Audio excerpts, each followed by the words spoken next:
여러분, 우리 인근에 있는 그 크리스탈 처치, 이 수정교회 얘기를 간혹 하게 되는데요. 오늘도 그 교회 목사님 생각이 나서 일전에 이런 예화를 들은 적이 있습니다. 그 로스슐러 목사님이 처음 교회를 시작하실 때 그의 그 선생이라고 할 수 있는, 그의 대부라고 할 수 있는 그 빈센트 필 박사를, 목사님을 모셔다가 집회를 하셨는데, 그 목사님이 이렇게 말을 했습니다. 저는 예수님께서 이 청중들을 향해서 직접적으로 죄인이다 이렇게 말하는 것을 성경에서 별로 본 적이 없는 것 같습니다. 그러므로 듣기 거북하고 또 마음을 불편하고 언짢게 만들 수 있는 죄인이라고 하는 그런 용어를 가능하면 안 쓰기를 원합니다. 기왕 이렇게 예배 나오셨는데 격려하고 칭찬하고 또 세워주고 이런 좋은 말들을 해주는 것이 좋겠습니다. 이렇게 말을 했기 때문에 그 로스슐러 목사님도 그 이후에 자기의 목회 철학이나 이런 것들이 그 영향을 받아서 한 번도 공개적인 강단에서 죄인 이렇게 아주 강력하게 얘기하지를 않으시고, 늘 가능성이 있다, 당신 나쁘지 않다, 할 수 있다, 적극적으로 생각해라, 긍정적으로 마음을 가져라, 그러면 그 꿈이 이루어진다, 하나님께서 도와주신다, 마음먹은 대로 된다, 이렇게 주로 많이 가르쳐 오셔서 많은 사람들이 그것에서 감동을 받고 또 남녀노소 모두가 그 목사님을 좋아하고 존경하고 따르면서 한 세기의 아주 훌륭한 그런 큰 목회를, 대단한 유명한 전 세계의 그 영향력을 나타내는 그런 목사님으로 자리하셨던 것이 사실입니다. 그분의 공과 실에 대해서 함부로 판단할 수는 없겠습니다만은, 그런 단면에 대해서 말한다고 한다면 그분의 그 사역의 결과가 그렇게 따르고 추종했던 많은 분들이 다 등을 돌리고, 그리고 화려했던 건물들이 팔려 넘어가게 되고, 그 교회는 이단들의 집회 장소로 이용되고 있고 하는 이런 현재 상태를 볼 때 뭐 한 케이스를 가지고 전체를 다 말할 수는 없겠으나, 그분이 과연 지향했던 그 목회 철학이라는 것이 옳았던가. 솔직하고 정직하게 우리의 내면을 살피면서 우리의 영적인 실상을 알려주는 것이 더 바른 태도가 아니었겠는가. 한쪽 면만 너무 부각해서 가능성을 긍정적으로만 자꾸만 축켜 세워주는 쪽으로 했을 때에 진정한 영적 실상에 대해서 출발부터 잘못되지 않았는가, 이런 생각을 해봅니다. 여러분, 누가 좋은 의사입니까? 어디가 좋은 병원입니까? 동네에 있는 어떤 그 의사 선생님이 같이 동네에서 지나고 있으니까 친구나 마찬가지입니다. 늘 아침 저녁으로 하이하고 보는 친구분인데, 그 이제 환자가 그 동네 의사에게 찾아갔습니다. 그런데 여러분, 우리가 종합검사나 이런 거 하고 나면 깨끗합니다, 아무 문제가 없습니다, 전부 다 정상 수치입니다, 이런 얘기를 들을 때 얼마나 기분이 좋습니까? 병원에 들어갔을 때 기분 좋고 나올 때 기쁜 마음으로 나오게 됩니다. 그런데 병이 있습니다, 문제가 있습니다, 심각합니다, 이런 얘기를 하면 그 동네 이웃이 얼마나 상처를 받겠습니까? 미안한 마음이 들어서 그런 말을 해주기가 참, 이 말을 하면 그 가족들이 상처를 받을 텐데, 이 말을 해주면 그 사람이 굉장히 실망할 텐데, 그 말이 하기가 좀 미안해가지고 실제로 건강에 문제가 있는데 그 부분에 대해서 얘기를 하지 않는다면 그 의사가 좋은 의사라고 말할 수 있겠습니까? 어떤 분이 좋은 목회자다 이렇게 말할 수 있겠습니까? 여러분, 사도 바울은 목회자입니다. 사도 바울이 지금 편지를 쓰고 있습니다. 이 독자와 청중이 이 글을 받아들일 것입니다.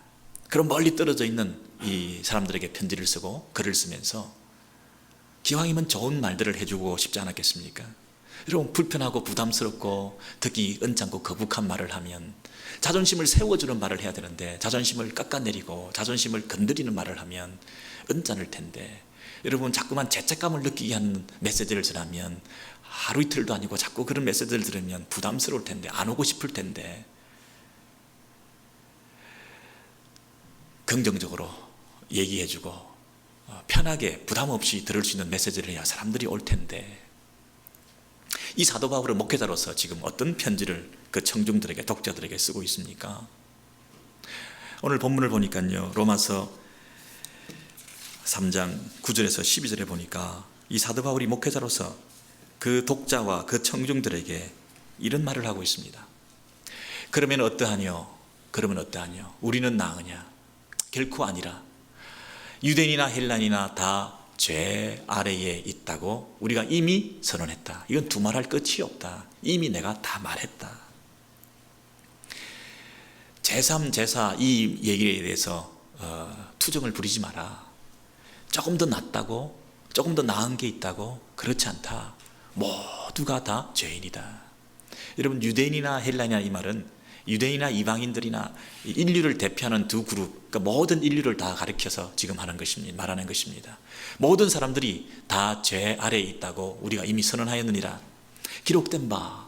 여러분, 구약성경을 인용하고 있습니다. 특별히 유대인들은 구약성경에 대해서 정통합니다. 그리고 구약성경이 이렇게 말하고 있다 그러면 그것을 받아들일 수밖에 없습니다. 구약성경에 여러 곳을 인용하면서 인간이 죄인이다 하는 부분에 대해서 말하고 있습니다. 여러분, 그 부분 같이 한번 기록된 바부터 시작. 기록된 바 의인은 없나니 하나도 없으며 깨닫는 자도 없고 하나님을 찾는 자도 없고 다 치우쳐 함께 무익하게 되고 선을 행하는 자는 없나니 하나도 없도다. 하나도 없도다. 여러분, 방금 읽으신 내용 중에서 없다가 몇 번 나왔습니까? 예, 6번 나왔습니다. 6번 나왔습니다. 여러분, 없다. 한 사람도 없다. 한 사람도 의로운 사람이 없다. 하나님 앞에서 다 죄인이다. 여러분, 이 육중으로 그물을 치면서 한 마리도 고기가 빠져나가지 못하게 완벽하게 이 그물 안에 다 인류를 가두어 놓았습니다. 아담 이후에, 인류의 첫 사람이었던 아담 이후에 지금까지 오고 오는 모든 세대에 아담 이후에 모든 인류가 이 그물 안에 들어 있습니다. 한 사람도 빠져나갈 수 없습니다.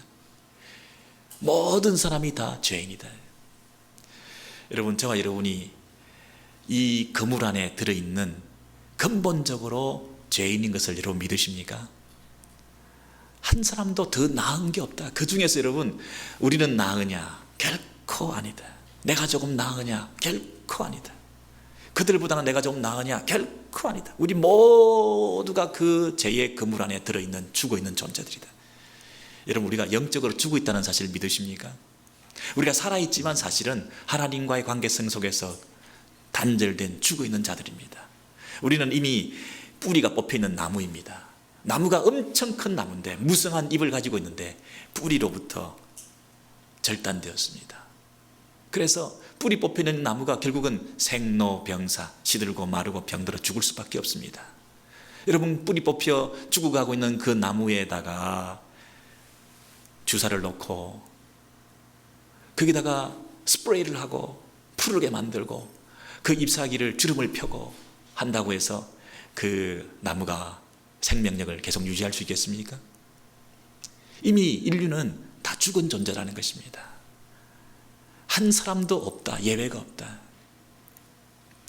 여러분, 인류는 아담 이후에 이 땅에서 사회를 건설하고 국가를 세우고 도덕을 세우고 법을 만들고 종교를 만들고 철학을 세우고, 그래서 교육을 통해서 살만한 나라로, 살만한 세상으로 이 땅에 유토피아를 건설하기 위해서 점점 인류는 개선되어져 갈 수 있는 줄 알고 부단히 노력을 해왔습니다. 그러나 여러분, 지금 인류가 점점 더 나아지고 있나요? 이 세상이 점점 더 밝아지고 맑아지고 있습니까? 여전히 이 세상은 그 죄의 그늘 아래에 있습니다. 여전히 이 세상은 죽어가고 있습니다. 병들어가면서 결국 죽을 수밖에 없는 세상이 되어가고 있습니다. 정권이 바뀌었습니다. 제도가 바뀝니다. 법이 바뀝니다. 사람까지 바꿔봅니다. 그러나 근본적으로 바뀌지 않는 게 있습니다. 우리 모두가, 인류는 어쩔 수 없는 죄인들입니다. 죄의 그늘 안에 우리가 있다, 이렇게 말하고 있습니다. 여러분, 우리가 이미 뭐라고 했습니까? 헬라인이나 유대인이나 죄 아래에 있다. 여러분, 죄 아래에 있다는 그 말의 의미를 아십니까? 죄 아래에 있다. 죄들이 아닙니다. 복수가 아닙니다. 단수입니다. 여러분, 우리가 죄들을 지었기 때문에, 악한 행위들을 했기 때문에 내가 죄인이 되는 게 아니라 내가 죄 아래에 있기 때문에, 단수입니다. 죄의 그늘 아래에 있기 때문에, 아래에 있다는 것은 힘에 눌려 있다는 뜻입니다. 아래에 있다는 것은 그 파워 밑에 있다는 것입니다. 죄의 권세 아래 눌려서 우리가 살아가고 있다는 것입니다. 어떤 보이지 않는 영적인 거대한 세력 아래에서 종속하고 있다는 것입니다. 종노릇하고 있다는 것입니다. 여러분이 지금 내 힘으로, 내 뜻대로, 내 마음대로 지금 살아가고 있다고 생각하십시오. 여러분, 지금 내 뜻대로 오늘 이곳에도 왔습니다. 내 마음대로 생각하고 행동하고 내 마음대로 이 땅을 살고 있다고 생각합니다. 그러나 여러분, 내 뜻대로 사는 게 아닙니다. 그대한 죄의 그늘 아래 우리가 살고 있습니다. 종교를 만들고 윤리를 세우고 교육을 통해서 온갖 노력을 다하지만, 그러나 그것은 여러분 죄 아래에 있는 것들입니다. 하나님을 떠난 것이 악입니다. 하나님만이 선하신 분이십니다. 그런데 우리는 하나님을 떠나서 다시 선악의 개념을 세우려고 합니다. 이것이 옳고 이것이 그르고, 이것이 선한 것이고 이것이 악한 것이고, 하나님을 떠난 것 자체가 악한 것인데, 악한 백성들이 모여서 다시 선악의 개념을 정리할 때에 그 선악의 의미는 의미가 없습니다. 여기서 만드는 철학과 종교와 윤리는 의미가 없습니다. 다 악한 것입니다. 여러분은 해적들이 있는데요, 해적선 안에서 일주일에 한 번 예배도 드립니다. 교육도 합니다. 서로 도와주기도 합니다. 서로 힘을 합쳐서 열심히 살아가기도 합니다. 어렵고 힘든 사람을 위해서 선행도 합니다. 구제도 합니다. 해적선 안에서 일어나는 일들입니다. 하나님을 떠난 백성들이 아무리 고상한 윤리 도덕을 세운다 하더라도 하나님 앞에서 그것은 악한 것입니다. 근본적으로 인간이 하는 일들은 다 악한 것입니다. 정권이 바뀌었는데도 왜 똑같은 일을 계속합니까, 여러분? 사람들은 말이죠, 이 죄들을 없애보려고 많이 노력합니다. 죄들을 없애보려고. 그래서 법을 엄격하게 합니다. 벌을 강화합니다. 그런 악한 행위들을 하는 사람들을 비난합니다. 공개합니다. 인터넷에 올립니다. CCTV를 설치합니다. 파출소를 더 많이 만듭니다. 폴리스들을 더 많이 배치합니다. 더 첨단 장비를 강화합니다. 더 세밀하게 찾아내려고 합니다. 그래서 여러분, 그 범죄와의 전쟁을 선포합니다. 폭력을 건절하기 위해서 전쟁을 선포합니다. 그래서 그 죄들과의 싸움을 합니다. 그래서 조금 지나면 멈칫 그 죄들이 쑥으로 들은 것 같기도 합니다. 근데 여러분, 조금 지나고 나면 그 죄들이 다시 생깁니다. 다시 생깁니다. 왜요? 죄가 해결되지 않았기에, 단수, 죄의 권세, 죄의 파워라는 것이 여전히 이 세상을 지배하고 있기 때문에, 죄의 권세 잡은, 공중 권세 잡은 사탄의 역사가 여전도 있기 때문에, 이 뿌리가 해결되지 않았는데 위에 있는 것들을 자른다고 해서 또 자라나게 됩니다. 이제는 어떻게 됩니까? 더 간교하게, 더 지능범들이, 더 보이지 않는 아주 다른 방법을 가지고 이 땅에 더 범죄가 득실을 그리게 됩니다. 세상이 나아지고 있습니까? 더 간교해지고 있습니다. 세상이 좋아지고 있습니다. 더 악해지고 있습니다. 세상에, 이런 세상에 우리가 살아가고 있는 자들입니다. 그래서 결코 그것이 아니다. 우리가 다 죄 아래에 있다. 기록된 바 의인은 없나니 하나도 없다. 한 사람도 찾아볼 수가 없다. 이 세상은 다 죄로 물들어 있다. 죄로 오염되어 있는 악한 세상이거든. 여러분, 이런 얘기를 들을 때 이민생활 가운데 힘들고 지친 가운데서 일주일에 한 번 와서 위로의 메시지, 긍정의 메시지, 좀 쉼과 안식을 주는 그런 좋은 말들을 듣기를 원하실 텐데요, 오자마자 인간은 죄인이다, 한 사람도 예외가 없다, 이 중에 한 사람도 죄인이 아닌 사람이 없다. 여러분, 그러면 어떻습니까? 여러분 생각하시기에, 아니야, 내가 좀 낫지. 그래도 당신이 좀 그래도 낫다고 좀 칭찬해주고, 당신이 좀 그래도 선하다, 당신이 좀 착하다, 당신 좀 잘했다, 대견하다, 그래도 뭔가 다른 게 있어 당신. 그렇게 개발해주고 칭찬해주고 격려해서 사람을 세워줘야 이게 발전할 텐데, 맨날 악하다, 더럽다, 추하다, 이런 말을 들으니 여러분, 이 교회 다시 나오고 싶겠습니까? 이 목사를 좋아하겠습니까? 이런 메시지가 즐겁겠습니까? 이 듣기 좋은 말도 계속해도 그게 그런데 말이죠, 맨날 이 길티 필링을 느끼는 말을 하면요 부담스러워가지고 이 메시지를 안 듣고 싶어하는 그런 사람들이 있을 수도 있습니다. 근데 여러분, 이 정도로 하고 끝나면 참 사도 바울도 목회 성공했을 텐데, 요것으로 끝난 게 아니고요, 없다 이렇게 소극적으로만 한 게 아니라 적극적으로 긍정적으로 이러면 막 더 그냥 인간이 악한데 구체적으로 예를 들어서 막 그 다음에 얘기를 하고 있습니다. 이분이 목회 성공하기는 틀렸습니다. 여러분 13절부터 한번 보시겠습니다. 9장 13절에서 18절의 내용을 보시면 이제 구체적으로 그냥 인간은 악하다, 인간은 죄인이다, 의인이 없다, 한 사람은 없다, 이런 전체적으로 일반적인 얘기를 하는 게 아니라 너 목구멍을 봐라. 와, 좀 부담스러운 말이잖아요. 여러분 신체 부위 하나하나를 보면서 더럽고 썩었다, 더럽다, 추하다, 악하다 막 지적질을 해야 되는데요, 와, 여러분 이게 들키면 기분 나쁘잖아요. 다 감추고 살기를 원하는데, 여러분 지난주에 여러분 목구멍에서 뭐가 나왔습니까? 이 입을 통해서 전달된 이 말들이 얼마나 악했습니까? 그걸 다 얘기를 하는 거예요. 이비인후과 의사가 그냥 목구멍 보고 그냥 깨끗합니다 이래야 되는데 안에 썩었네.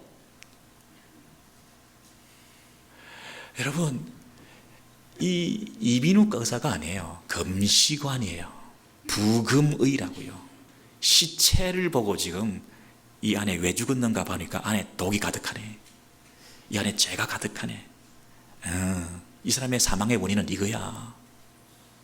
사망의 원인은 죄야. 그 속에 더럽고 추한 것이 가득하네. 이것이 이 사람을 죽게 만들었네. 이 사람의 입에 독이 묻었네. 이야, 이 독 가지고 살인도 많이 저질렀겠네. 이 입술에 묻은 독을 가지고 다른 사람 많이 죽였겠네.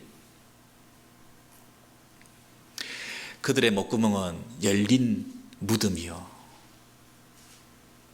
여러분, 그 혀로는 속임을 일삼으며 그 입술에는 독사의 독이 있고 그 입에는 저주와 악독이 가득하고 그 발은 피 흘리는데 빠른지라. 파멸과 고생이 그 길에 있어 평강의 길을 알지 못하였고 그들의 눈앞에 하나님을 두려움이 없었다. 여러분 하나하나 보십시오. 이 목구멍은 열린 무덤이다. 이게 무슨 말입니까? 여러분 당시에 이 사람들이 죽으면 유대사회에서는 땅에 묻는 매장하는 것이 아니고 어디에 하는 것입니까? 어디 하죠? 석회암 지대에서 이렇게 굴을 파가지고 그 속에다가 시체를 넣어 놓지 않습니까? 근데 보통 가족묘기 때문에 여러 구의 시신들이 들어있겠죠. 그 앞에다가 큰 바위를 막아 놓습니다. 그런데 뭐 이게 흔들리거나 지진이 났거나 뭐 도굴범이 생기거나 그랬을 때 이 만약에 바위가 문이 열린다고 생각해요, 입구가. 그러면 그 속에 썩은 냄새들이 막 동네를 진동하지 않습니까? 근데 우리 목구멍이 뭐라고요? 열린 무덤이다요. 그 썩은 냄새가 이 목구멍을 통해서 막 나오는 거예요. 그러면 그 무덤이 뭡니까? 우리의 마음이네요. 그죠? 우리의 마음에서부터 썩은 냄새들이 목구멍을 통해서 막 나오는 거예요. 우리의 목구멍은 열린 무덤이다. 무덤이 열려있는 것처럼 목구멍에서 막 나온다는 거예요. 우리 속을 들여다보면 다 새까맣다는 거예요. 더럽다는 거예요. 추하다는 거예요. 쓰레기 더미라는 거예요. 여러분 만물보다 심히 부패한 것이 뭐라고요? 성경에서 만물보다 심히 부패하고 썩어 있는 것이 마음이다 그랬어요. 우리가 겉모양은 그럴싸한데 우리 마음은 다 어떻다고요? 썩어 더러워 추하고 악한 냄새가 나는 곳이다. 여러분 속에 추하지 않다, 나 깨끗하다 이렇게 말할 수 있겠습니까? 이런 물잔이 있는데요, 이 겉으로 볼 때는 물잔에 이 투명한 글래스에 보면 깨끗한 물이 있는데요, 밑에 침전물이 가득 고여 있습니다. 조금만 흔들어주면요, 조금만 건드리면요, 여러분 자존심을 조금만 건드려 놓으면요, 여러분 조금만 심기를 불편하게 해놓으면요, 여러분 마음을 조금만 좀 힘들게 만들면, 여러분이 어떤 상황에 좀 한계 상황에 봉착해서 여러분이 그 마지막 그 속에 있는 것들이 이렇게 표현되어지면, 편하고 좋을 때는 별 표시가 안 나는데 좋을 때는 다 좋은데 말이죠, 조금만 건드려 놓으면, 관계가 악화되면 이 바닥까지 다 드러내잖아요. 이 속에 있는 게 막 나오잖아요. 그냥 입을 통해서도 뭐 그냥 평소에 못 듣던 말을 막 하시잖아요. 왜 그럴까요? 속에 있는 것들이 나오는 거죠. 어떤 형제와 어떤 형제가 갑자기 친해졌다. 두 사람이 갑자기 친해졌다. 두 사람이 우정이 깊어져서 그렇겠습니까? 공동의 적이 생긴 거죠. 같이 씹을 대상이 하나 생긴 거죠. 그러니까 갑자기 친해지는 거지. 자기 중심적으로 생각하고 자기만의 세상을 추구하면서 자기를 위해서 자기가 왕이 되어서 사는 게 인생입니다. 여러분, 속에 더럽고 추한 것, 나를 중심으로 나 자랑하고 내 자랑하고 내 의를 드러내고 자기를 드러내지 못해서 안달이고 실컷 들어보니까 결국 자기 자랑이고 이 속에 있는 거 20명이 사진을 찍었는데 19명이 잘 나오고 1명이 잘못 나왔어요. 사진 찢어버려. 자기가 잘못 나온 거예요. 자기가 잘 나와야 이 사진이 잘 나왔지. 자기가 안 나오면 이 사진은 잘못 나온 거고 이 사진은 잘못 찍은 거고 자기가 칭찬받고 인정받는 곳에서는 이 공동체가 좋은 데고 나를 인정해주는 사람은 좋은 사람이고 나를 인정해주지 않고 내가 대접받지 못하면 그 사람 나쁜 놈이고 나쁜 사람이고 나쁜 공동체고 다 내 중심 아닙니까? 한 사람도 예외 없습니다. 저도 마찬가지고 여러분도 마찬가지고 이 중에서 예외 있습니까? 다 자기 중심적으로 살잖아요. 객관적이고 공정하게 페어하게 심판하실 분은 하나님밖에 없습니다. 여러분 속을 들여다보십시오. 예배가 있습니까? 목구멍 밑에는 다 부패하고 썩어 있습니다. 가라앉아 있는 침전물 속에서 겉으로 태어난 척하고 있을 뿐이지 여러분 조금만 흔들어 놓으면 속을 다 들여다 보이고 마는 그 얄팍한 여러분의 영성, 깊은 그 죄성, 뿌리 깊은 여러분의 그 악한 마음들 여러분 다 들키셨죠.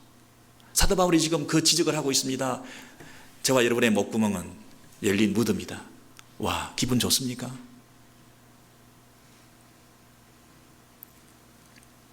그러나 이것이 우리의 영적 실상입니다. 이게 우리의 현 주소입니다.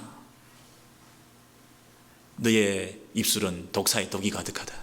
웬 독사? 목사님 어떻게 독사 이런 말을 쓰시나요? 내 입술에 독사의 독이 묻었다고요? 이야, 이 세상에 여러분 기분 좋으십니까? 그러나 여러분 독사의 독이 가득하십니다. 한마디 한마디가 비수 같습니다. 찔러댑니다. 욕합니다. 험담합니다. 중상합니다. 없더만 더 만들어 붙입니다. 사람을 죽이려고 작정을 했습니다. 예수쟁이들이, 교회 다니는 사람들이 말은 더 잘해가지고 더 그럴싸한 명분을 가지고 적당히 포장해서 자기는 합리화하고 자기는 하나도 잘못한 게 없고 다 남 탓이고 독사의 독이 가득합니다. 여러분 이게 심한 말입니까? 듣기 싫고 거북한 말씀입니까? 불편하십니까? 이게 영적 실상입니다. 그 입에는 저주와 악독이 가득하다. 여러분 그 눈앞에 그 발 앞에 모든 것이 악한 것입니다. 이것은 악한 행위들, 죄들의 문제가 아니고요, 근본적으로 죄의 문제라는 것입니다. 죄의 그늘 아래에 있다는 것입니다. 우리가 이 악한 세상 안에 있다는 것입니다. 인류가 모두 이 죄의 그늘 아래에 있기 때문에 저와 여러분이 다 그 아래에 있는 불쌍한 자들입니다. 충격받을 일이 아닙니다. 와, 그 사람이 그런 일을 행하다니, 어떻게 저 사람이 그런 쌍스러운 말을 하냐, 어떻게 속에 있는 것이 그렇게 팍 드러나냐. 아니 그 믿을 만한 사람이 그런 짓을 하다니. 여러분 신문지상에 오르내리는 사람들을 보면서 인터뷰를 하면 다 하나같이 동네 사람들이 뭐라고 얘기합니까? 그 사람 그럴 사람 아닌데, 평소에 안 그런 사람인데, 한국에서 뭐 제주도에서 무슨 미국에서 뭐 덴버에서 뭐 총기 사고가 나고 심지어 뭐 사모님이 목사님을 뭐 총을 쏘, 조심해야 되겠더라고요. 그래서 이런 일들이 막 생기는데 이게 여러분 이게 와, 충격적인 일이다. 충격적인 일이다. 저는 성도들만 조심하면 되는 줄 알았어요. 세상에 여러분 교회 안팎으로 일어나는 일들을 보면 무슨 스캔들도 많고 추한 일도 많고 헛소문도 많고 뭐 진짜인지 가짜인지 뭐 엄청난 일도 생기고 무슨 이성적인 문제도 생기고 이러는데 여러분 그게 충격적인 일이고 놀랄 일이잖아요. 엄청난 일이잖아요. 그러나 오늘 말씀을 보니까 놀랄 일이 아니에요. 충격받을 일이 아니에요. 일상적인 일이에요. 이 인류 모두 아담 이후의 모든 사람들이 다 그랬던 거예요. 여러분 지진이 났습니다. 얼마 전에도 막 흔들어냈습니다. 근데 그러면 그렇다고 난리가 납니까? 여러분, 타락한 인류의 범죄의 결과로 이 자연세계, 피조계까지 다 오염이 돼가지고 자연계도 진통을 하고 지진도 나고 기근도 나고 해일도 나고 쓰나미도 나고 지금 그러고 있잖아요. 근데 그 지진이 나서 말세의 징조로 난 거지. 지진이 한번 났으면 난 거지. 그게 뭐 난리가 난 겁니까? 엄청난 일이 난 겁니까? 그래서 우리의 소망은 이 땅이 아니구나. 흔들어 놓으실 때마다 이 땅이 영원한 우리의 거처가 아니구나. 그걸 생각하고 영원한 나라를 바라봐야 되는 거지. 어떤 사람이 한 사람 충격적인 일을 했다. 교회 안팎으로 무슨 일이 생겼다. 존경받았던 사람이 그런 일 수가 있느냐. 세상에 믿었던 사람이 이럴 수 있느냐. 세상이 끝난 것처럼 막 충격적인 일이다 난리다 막 소문내고 더 할다. 그럴 필요가 뭐가 있습니까? 내 문제인데, 목구멍을 들여다보니까 내 안에 있는 건데, 그 사람은 들켰을 뿐이고 나는 안 들켰을 뿐인데, 안 들킨 죄인이 감히 들킨 죄인을 욕할 것도 없는데, 사람들 앞에서 내가 그럴싸하더라도 하나님 앞에서 내 속을 들여다보니까, 그 금시간이 재판관이 보니까 내 속에 다 들여다보시면서 죄인이다 말씀하셨는데, 우리가 남 욕할 게 뭐가 있습니까? 실수해도 된다, 죄를 지어도 된다는 얘기가 아니라 내가 좀 낫다, 그 사람은 악하다, 이렇게 욕하지 말라는 말씀입니다. 내가 좀 더 나으니요? 아니다, 다 똑같아요.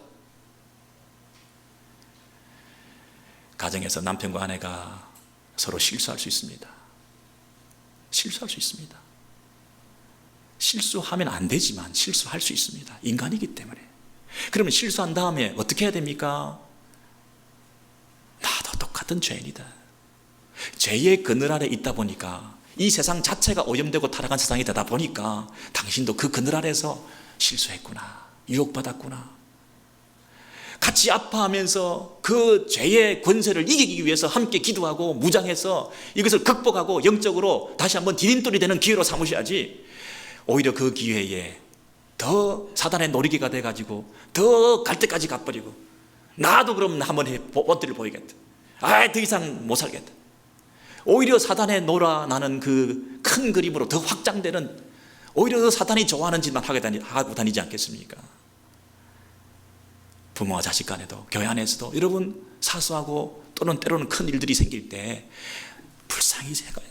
그 죄의 그늘 아래 신음하면서 다시 발이 미끄러졌구나, 함께 손을 잡고 눈물을 흘리면서 기도해주는 이런 자세가 필요하지. 너도 나도 같이 피해자라고 생각을 해야지. 내가 다시 일어나서 그 사람을 공격하는, 정죄하는 그런 사람이 돼서 되겠습니까? 여러분, 우리가 다 이 죄의 그늘 아래서 신음하는 불쌍한 자들입니다. 우리에게 필요한 것은 은혜입니다. 우리에게 필요한 것은 하나님의 사랑입니다. 우리에게 필요한 것은 새로운 하나님의 역사를 기대하는 소망입니다. 이 땅이 절망스러운 것을 인정하고 내가 죄인인 것을 고백하고 우리가 살 길은 하나님을 의지하는 것밖에 없다, 하나님을 두려워하는 것밖에 없다. 그들의 눈앞에 하나님을 두려워함이 없느니라. 이게 죄의 근본이죠. 죄의 본질이 뭡니까? 하나님을 두려워하는 게 없는 거죠. 하나님을 두려워하고 하나님 앞에서 다시 한번 믿음의 자세를 새롭게 하는 그런 출발이 있어야 이 땅에서 살아가는 우리 성도의 바른 자세인 줄 믿습니다. 여러분, 이 사도 바울이 인간을 향해서 인간은 죄인이다 이렇게 아주 그냥 심각하게 독사의 독, 막 저주의 입 막 이러면서 이렇게 악하게 우리를 공격해 주신 이유는 뭐겠습니까? 우리가 절망하라는 것입니다. 우리가 한계를 고백하라는 것입니다. 우리 안에는 소망이 없다는 것을 인정하라는 것입니다. 계속 공격하는 것입니다. 계속 때리는 것입니다. 여러분, 사람이 물에 빠졌는데 계속 때리면 기분 좋겠습니까? 계속 때리는 이유가 뭐겠습니까? 니도 죽으라는 거예요. 죽으라는 거예요.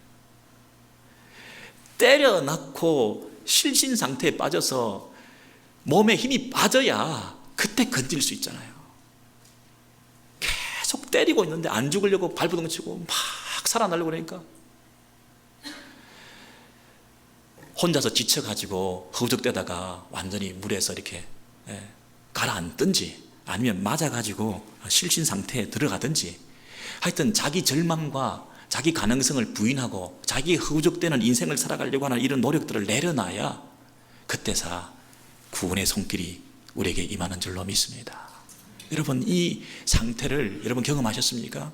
내가 철저한 죄인이다, 내 가능성을 전적으로 부인한다, 나는 소망이 없다, 나는 겉모습은 그럴싸한데 목구멍만 밑에만 들여다봐도 밑에 완전히 썩었다.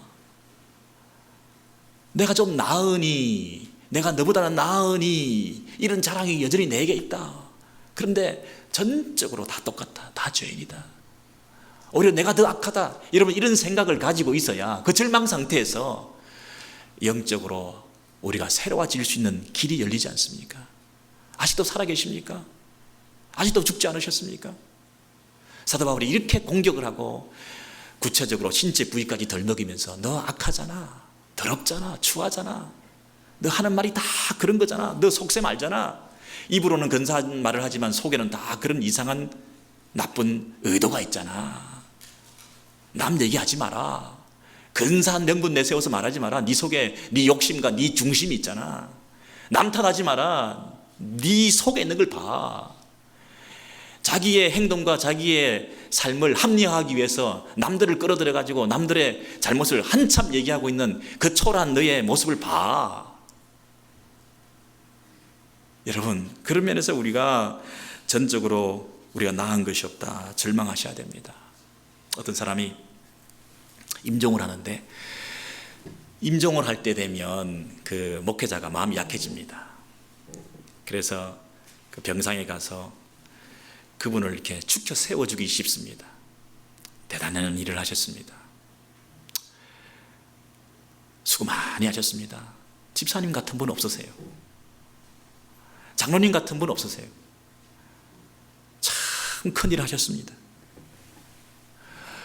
뭐 교회도 세우시고 개척교회도 하시고 무슨 몇 대째 집안이시고 뭐 선교지도 여러 번 갔다 오시고 뭐 구제도 많이 하시고 뭐 불쌍한 사람 많이 돕고 집사님 장로님 새벽재단 계속 쌓으셨고 찬양 많이 했고 일평생 성가대 했고 대단하십니다. 수고하셨습니다. 아무리 얘기를 해도 그 환자가, 임종하기 직전에 있는 환자가 얘기를 듣고는 있지만 마음에 평안이 없습니다. 여전히 두려움이 가시지 않고 있습니다. 여전히 그 마음에 그 불안감이 엿보입니다. 근데 여러분, 목회자가 이렇게 얘기를 합니다. 집사님은 철저한 죄인입니다.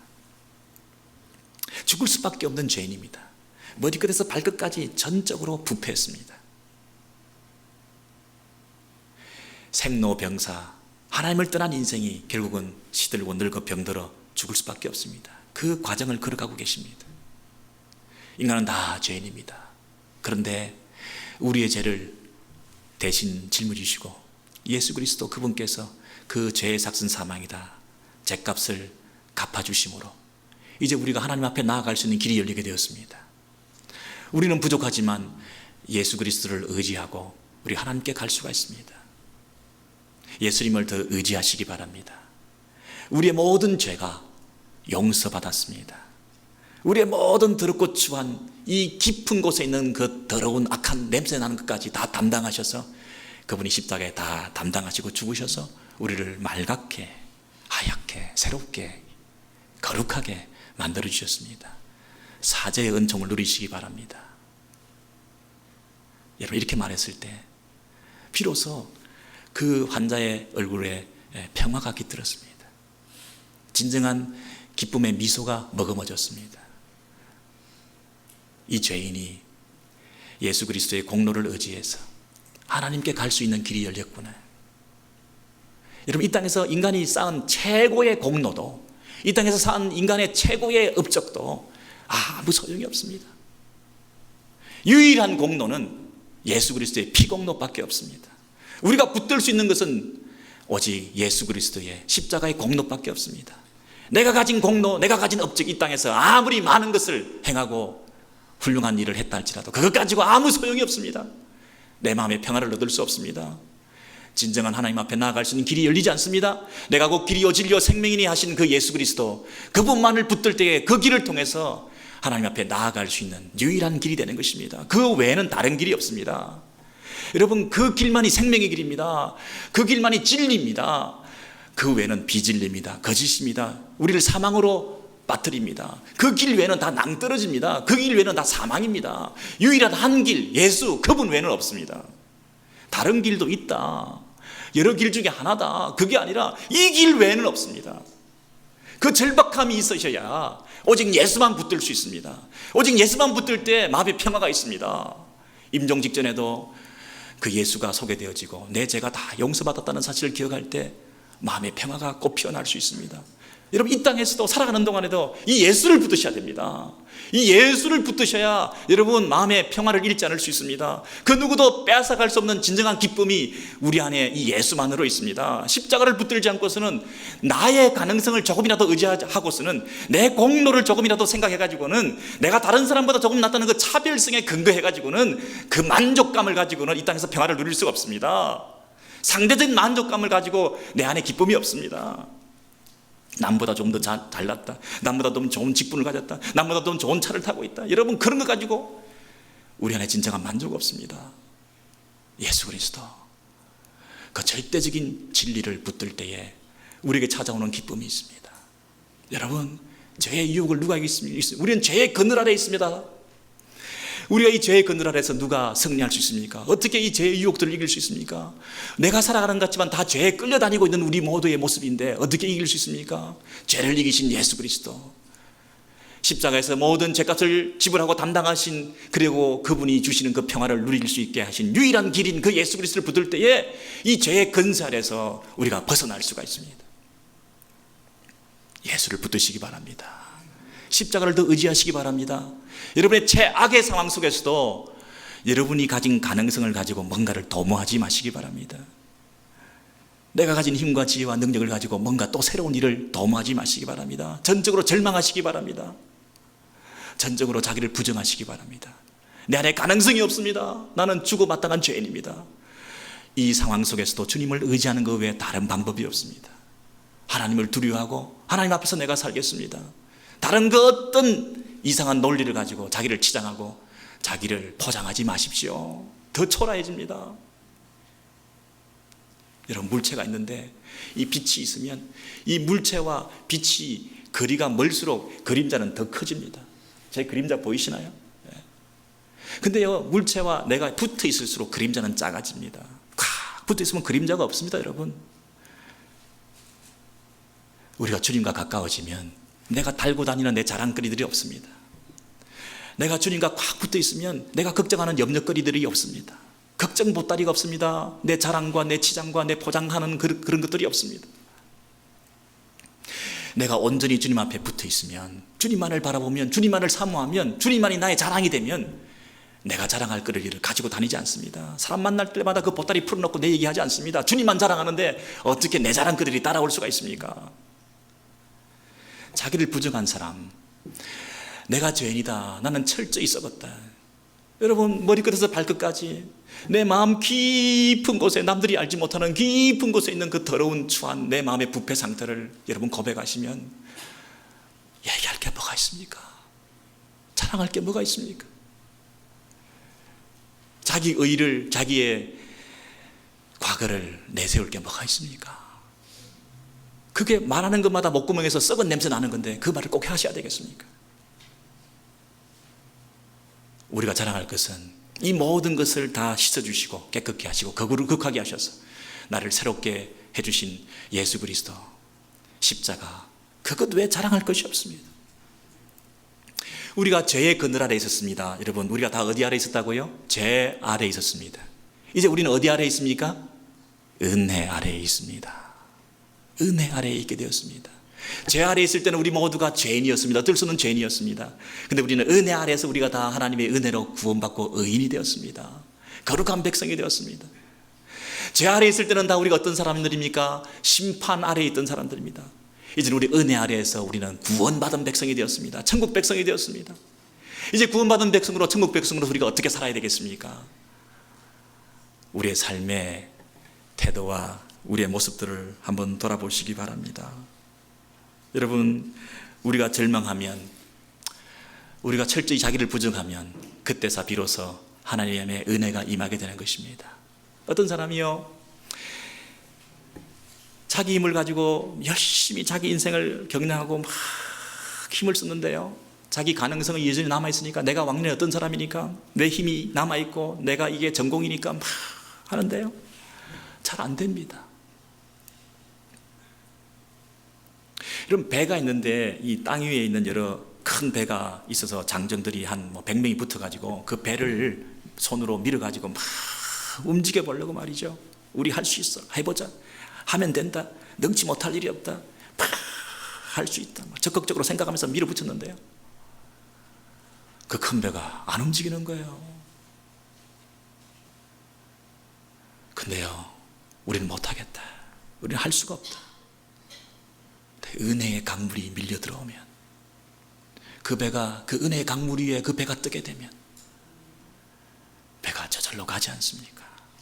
우리가 조금만 힘을 해도 그 길이 하나님께서 인도해 주시는 축복과 형통과 하나님께서 주시는 놀라운, 우리가 생각하지 못했던 곳으로 그 배가 가게 하지 않습니까?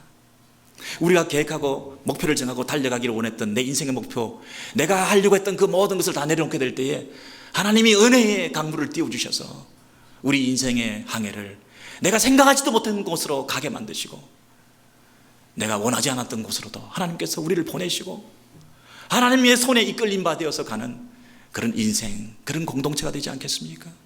우리 교회가 여러분, 죄인들이 모여서 나는 할 수 없습니다, 나는 철저히 자기를 부정하고 하나님의 은혜만을 사모합니다.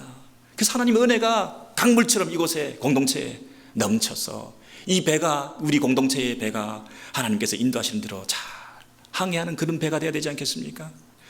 내가 죄인이 아니다, 내가 너보다 낫다, 내 힘으로 할 수 있다, 자기 가능성을 믿고 서로 견주고 어깨를 겨누면서 내가 더 잘한다, 네가 뭘 할 수 있냐, 내가 더 낫지 않냐, 유대인들이 우리가 좀 더 낫지 않느냐, 우리가 더 나으뇨, 은혜가 들어설 자리가 없습니다.